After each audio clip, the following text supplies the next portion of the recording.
have to try and build teams that last for a few years. We've done that quite successfully over the years, and this is another example of trusting the young players and giving them opportunities. We put it down and we say, look, you're creating maybe the fourth, fifth great squad at Manchester United. Do you think in those terms, or you just think I've got to reassess and redevelop? Because I've been here that long, it's a natural progress. And in terms of the experience that you've lost, you brought the youth into the dressing room. Is it a different place to be without the likes of Gary, without the likes of Edwin and Paul? Well, obviously they were a great experience and great characters.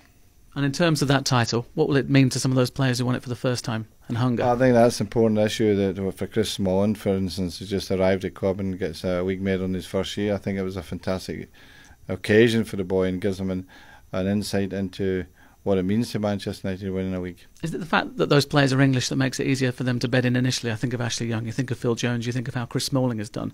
Is that and they've played Premier League football, does that make that whole thing easier? I think that the experience of the success over the years will make it easier for the players, the players that are surrounding them, right? The experienced players, but also that going the pre-season tour, having all the young players together was a big advantage. You mentioned Chelsea is running away from it last season when you won that award. Are they going to be the major competitors, or are Manchester City going to be knocking on your door even harder? I think you could say about 5 or 6 teams will be involved.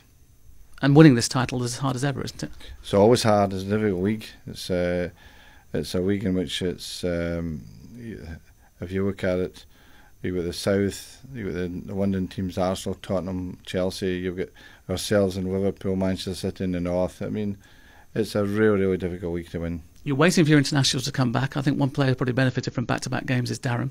He played, obviously, twice for Scotland and equalled Dennis Law's appearance record as well.